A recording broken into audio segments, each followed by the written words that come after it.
Assalamualaikum warahmatullahi wabarakatuh. Bertemu kembali dengan saya Agung Sutikno, calon guru penggerak angkatan 11 dari Kabupaten Tanah Bumbu. Pada modul 2.3 ini kita telah mempelajari dan menjelajahi konsep supervisi akademik yang memiliki tujuan utama untuk mengembangkan kompetensi individu dalam tubuh staf pengajar di sekolah. Pendekatan yang digunakan adalah coaching yang memiliki 3 prinsip, yaitu kemitraan, proses kreatif, dan memaksimalkan potensi diri. Kompetensi inti coaching yang harus dimiliki oleh seorang coach diantaranya adalah kehadiran penuh, mendengarkan aktif, dan mengajukan pertanyaan berbobot. Percakapan berbasis coaching menggunakan alur tirta, yaitu tujuan, identifikasi, rencana aksi, dan juga tanggung jawab. Terdapat 3 tahapan dalam supervisi akademik, yaitu pra-observasi, kemudian observasi, dan pasca observasi.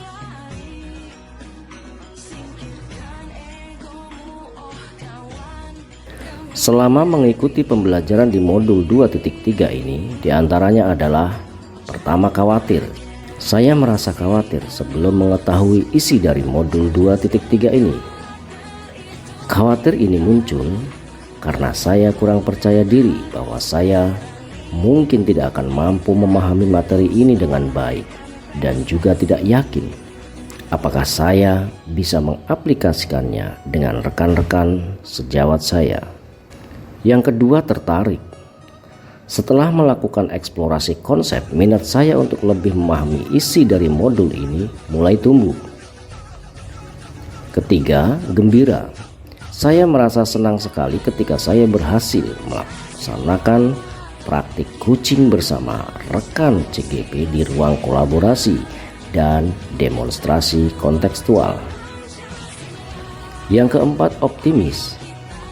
Selain gembira, saya juga merasa sangat optimis bahwa saya bisa mengimplementasikannya di sekolah di mana saya bertugas.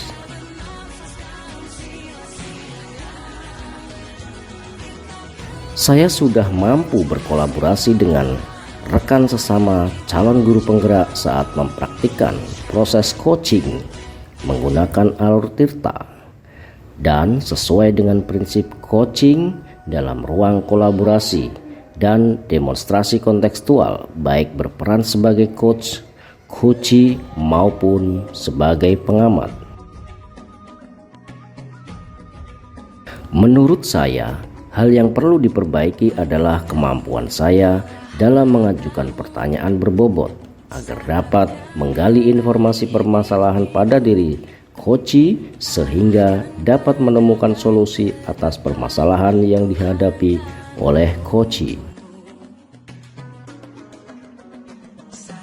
Setelah mengikuti modul 2.3 tentang coaching dalam supervisi akademik, saya telah melihat perkembangan kompetensi saya. Dalam hal ini tercermin dari kemampuan saya dalam menerapkan proses coaching dengan menggunakan alur tirta, baik sebagai coach, coachee, maupun pengamat.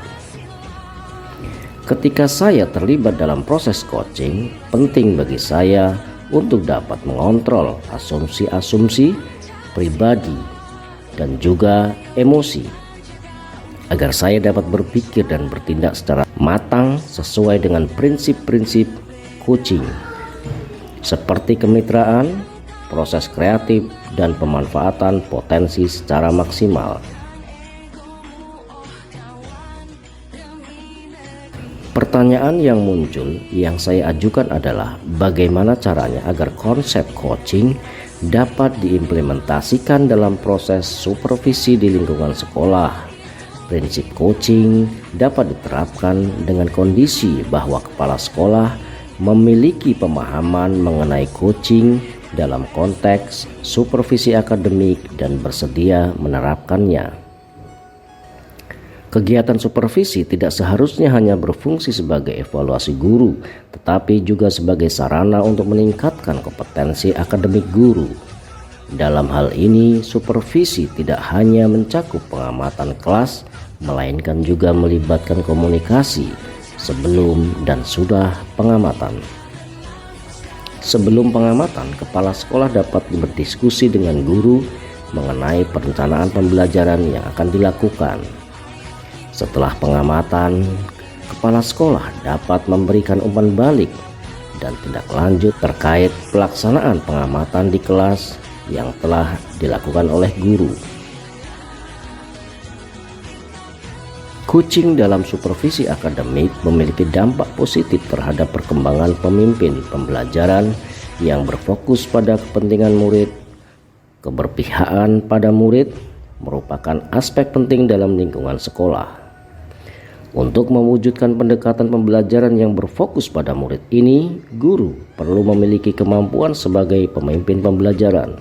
Sebagai pemimpin pembelajaran, guru harus memiliki pemahaman yang mendalam tentang perkembangan murid, termasuk aspek kognitif, karakter, dan sosial emosional. Oleh karena itu, tujuan dari coaching dalam supervisi akademik adalah untuk mengembangkan kompetensi guru sehingga kinerja mereka meningkat dan pendekatan pembelajaran yang berfokus pada murid dapat tercapai dengan lebih baik. Tantangan terbesarnya adalah bagaimana caranya mengubah pandangan yang umumnya menganggap supervisi akademik hanya sebagai evaluasi rutin yang dilakukan oleh kepala sekolah terhadap kinerja seorang guru. Seharusnya supervisi akademik dianggap sebagai panduan untuk meningkatkan kompetensi guru. Solusi yang pertama adalah salah satu pilihan tindakan yang bisa diambil dengan mengadakan pertemuan atau rapat dengan seluruh anggota komunitas sekolah. Melalui pertemuan tersebut, kita bisa mencoba untuk menyatukan pemahaman semua orang tentang apa yang dimaksud dengan supervisi akademik. Yang kedua, solusi selanjutnya dengan memberikan contoh praktik coaching dalam supervisi akademik melalui berbagai media informasi digital yang dapat diakses oleh seluruh komunitas sekolah.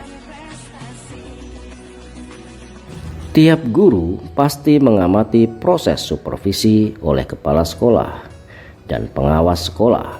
Namun, seringkali proses ini dijalani sebagai kewajiban rutin tanpa pemahaman mendalam tentang esensi supervisi.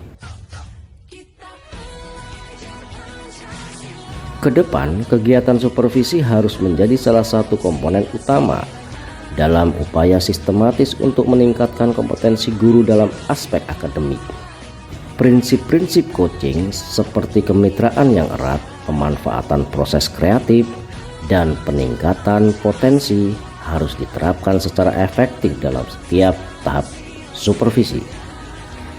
Dengan demikian, supervisi tidak hanya menjadi penilaian rutin tetapi juga menjadi sarana pengembangan berkelanjutan yang memungkinkan guru untuk mencapai potensi akademik mereka yang sebenarnya. Pada modul 2.3 dalam pembelajaran berdiferensiasi, siswa dikelompokkan berdasarkan kebutuhan belajar mereka dengan tujuan untuk mengoptimalkan potensi masing-masing.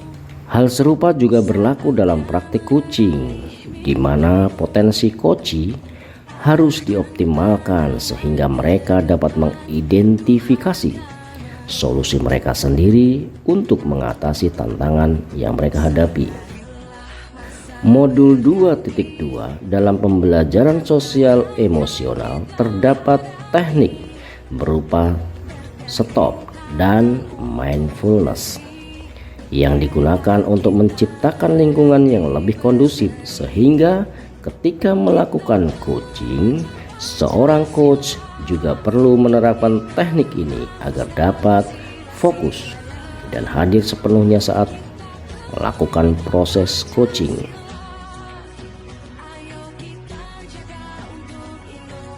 Menurut Bapak Ferry Merianto, yang mana sebagai Duta Teknologi Kabupaten Tanah Bumbu, beliau berpendapat bahwa supervisi akademik berbasis coaching menawarkan pendekatan kolaboratif yang efektif dalam pengembangan pengajaran.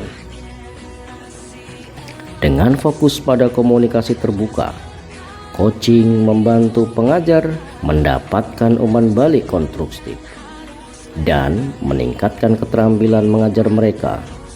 Pendekatan ini mendorong refleksi dan penetapan tujuan yang jelas, sehingga menciptakan budaya pembelajaran berkelanjutan. Meskipun menghadapi tantangan seperti waktu dan kesiapan pengajar, manfaatnya dalam meningkatkan kualitas pendidikan dan dampak positif pada siswa sangat signifikan.